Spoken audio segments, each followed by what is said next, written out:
ஒரு கட்சிக்கோ ஒரு நாட்டுக்கோ கொடி அப்படின்றது ரொம்ப முக்கியமானது. ஏன்னா அந்த கொடி தான் அந்த கட்சியினுடைய நாட்டினுடைய சிம்பலாக சின்னமாக அமைஞ்சிருக்குது. It represents the party, it symbolises the party.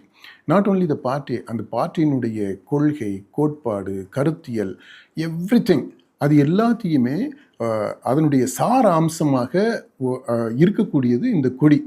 அதனால் கொடிக்கு எல்லா கட்சிகளையும் பாருங்கள் அவ்வளவு முக்கியத்துவம் கொடுப்பாங்க.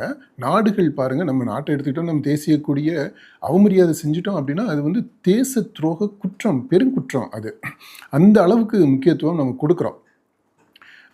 கட்சிகளுமே அவங்களுடைய கட்சி கொடிகளுக்கு முக்கியத்துவம் கொடுக்குறாங்க.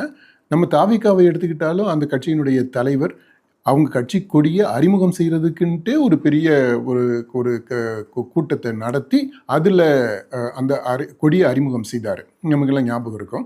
இந்த மாதிரி முக்கியத்துவம் வாய்ந்ததாக கருதுகிற அந்த விஜயே இந்த 2வது மாநாட்டில் எப்படி கொடியேற்றினார் பார்த்தீங்களா? சேம். முதல்ல கொடி கம்பம் நடப்பட்டிருக்கு. அந்த பேஸில் நின்று தான் கொடியவே ஏற்றணும். இவர் வந்து ஸ்டேஜை போட்டு அங்கே நிற்கிறாரு, கொடி வந்து கீழே தரையில் நிற்குது. இவர் ஆல்மோஸ்ட் ஒரு பாதி கொடி கம்பத்தில் நின்றுட்டு கொடி ஏற்றினது மாதிரி ஆகி போயிடுச்சு. 2வது, அவர் கொடியை ஏற்றிட்டு கட்சி கொடி ஏற்றின அந்த கட்சி தலைவரும் சரி, அந்த மேடையில் இருந்த கட்சி நிர்வாகிகளும் சரி, அடுத்து நின்ன அந்த தொண்டர்களும் சரி, ஒருத்தர் கூட அந்த கட்சி கொடியை பார்த்து அதுக்கு உரிய மரியாதையை செலுத்தவே இல்லைங்க. கொடி ஏற்றின அந்த தலைவர் தம்ஸ்அப் காட்டிகிட்டு இருக்கிறாரு. அதாவது கட்சி ஆரம்பித்து இவ்வளவு நாள் ஆகியும் ஒரு அமைப்புக்குள்ளே வரவே இல்லை.